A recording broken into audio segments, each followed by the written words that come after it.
I'm Dexter. Welcome to this tutorial on how to do stop motion. Step 1. You're going to need a camera. I use a Canon EOS Rebel T4i.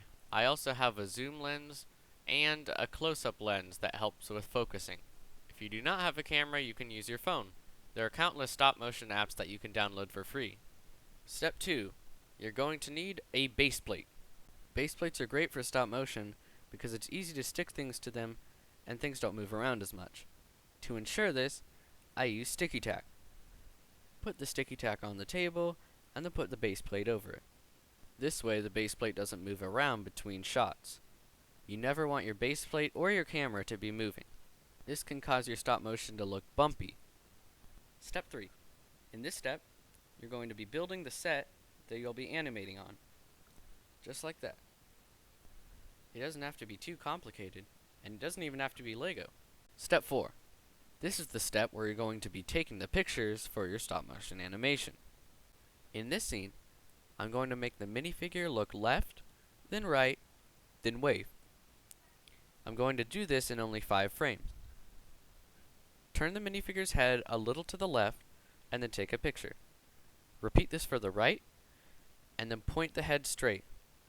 Next, put the arm up, and then down. We now have 5 frames of the minifigure looking and then waving. If we play this fast, it'll appear to move on its own. The more frames you have in a scene, the faster you need to play it and the smoother it looks. For example, if I wanted to recreate the same scene, just smoother, I'd take more individual photos. So now, instead of 5 frames, we now have 20. This makes it way smoother. And I could even go a step further and put, let's say, 37 frames in. This, as you can see, is very smooth. Again, we do have to play it faster because there's more frames involved. This gets us to the topic of frames per second. I animate at about 12 frames per second. If you're a beginner, I recommend starting at about 5 frames per second and then working your way up to about 10 or 12 or even 15 depending on what you're shooting. In some cases, I even go as far as 24 frames per second, but anything over 24, it takes a ridiculous amount of time. Though it can be very smooth, it just takes too long. Also, when filming, remember to keep in mind not to bump your camera or your table. This can result in very slight bumpiness or extreme bumpiness in this case. Try to clamp your camera down on the table or have a sturdy tripod. Another important factor is lighting. I usually use lamps, overhead lights, and this thing. I forget what it's called. Anyway, I put white paper over the lamps to stop the glare. Lego bricks can be very shiny, so the white paper acts as a muffler. If sound was light, that is. The other benefit to having paper over the lights is that it stops flickering.